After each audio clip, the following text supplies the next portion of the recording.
सबसे पहली शुरुआत इस दुखद समाचार के साथ कि हमारे मित्र श्री राजीव त्यागी, कांग्रेस के प्रखर प्रवक्ता, अब हमारे बीच नहीं रहे। मैं दिली तौर पे बहुत दुखी हूँ इस बात से, क्योंकि राजीव त्यागी जी ने एक अपना कद बनाया कांग्रेस पार्टी में और प्रवक्ता रहे कांग्रेस पार्टी के, और ऐसे प्रखर और मुखर के क्या कहा जा सकता है। हम सब जानते हैं राजीव त्यागी जी की काबिलियत। राजीव त्यागी जी हमेशा याद रहेंगे। उन्होंने जिस तरीके के डिबेट्स किए, जिस तरीके से टेलीविज़न पे उन्होंने आके कांग्रेस पार्टी और भारत का मत रखा, मतलब बात रखी, वो बेजोड़ थी। कांग्रेस के पास बहुत अच्छे प्रवक्ता हैं रहे और राजीव त्यागी जी का नाम उस लिस्ट में कहीं ऊपर आता है।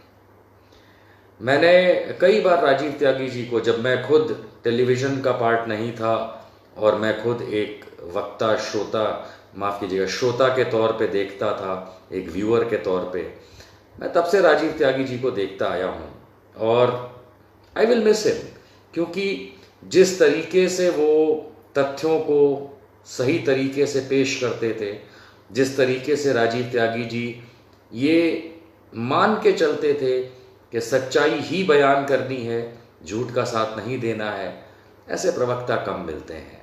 और हाँ, जिस दमखम से राजीव त्यागी जी अपनी बात रखते थे, सलाम सलाम। मुझे याद है कि मुझे कुछ बातें याद आती हैं, तो उनमें से एक बात ये भी याद आती है कि एक शो में पिछले साल मैंने अमीश देवगन को BND कह दिया था, और उस BND का फुल फॉर्म था ब्लंडरस एंड डिजास्ट्रस।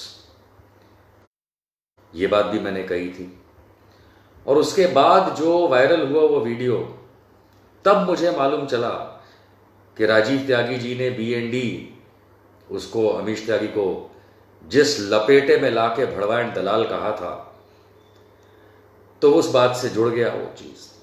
तो आई मीन त्यागी जी की जितनी तारीफ की जाए उतनी कम है, और ख़ास करके इसलिए क्योंकि उन्होंने ना तो कभी सच्चाई का रास्ता छोड़ा, ना कभी उन्होंने किसी से दब के बात करी। मैं आपको बता दूं, मैं चंद एक आध मिनट लूँगा इस बात पे, आपकी इजाज़त हो दोस्तों, तो मैं बता दूं आपको कि डिबेट के एक पैनलिस्ट होने का क्या मतलब होता है, और ख़ास करके जब किसी पार्टी के प्रवक्ता हो।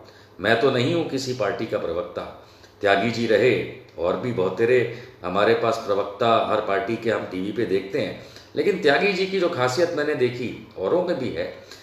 मैं एक बात कहना चाहता हूं आप लोगों से, ये मैं आप लोगों से शेयर करना चाहता हूं इस बात को, कि एक डिबेट जो आप लोग टीवी पे देखते हैं, उसमें एक अच्छे प्रवक्ता राजीव त्यागी जी जैसे, वो कौन होते हैं, उनकी काबिलियत क्या होती है। वो लगभग एक सोल्जर होते हैं, एक सैनिक होते हैं, जो अपनी पार्टी की तरफ से, या मेरे जैसे लोग जो बिना पार्टी के, हम तो किसी पार्टी के नहीं हैं, आप लोगों के हैं, तो देश की बात रखते हैं।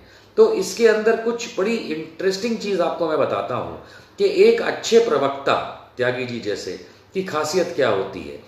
एक तो जनरल नॉलेज बहुत अच्छी होती है, इतिहास की नॉलेज बहुत अच्छी होती है, अपनी पार्टी की उनको नॉलेज बहुत अच्छी होती है, देश की इन्फॉर्मेशन उनके पास होती है, वो सिचुएशन को कंट्रोल करना जानते हैं, डिबेट में ड्राइव करना जानते हैं कि कॉन्वर्सेशन कैसे चलाया जाए। एक अच्छे प्रवक्ता की खासियत होती है कि समय देखते ही कि डिबेट किस तरफ जा रहा है, वो अपने हिसाब से डिबेट को चला सकते हैं, बहुत ही महीनता से, जहां जरूरत पड़े आवाज जोर करके या प्यार से सामने अपने ओपोनेंट को हराने की काबिलियत एक अच्छे पैनलिस्ट में होती है, अच्छे प्रवक्ता में होती है।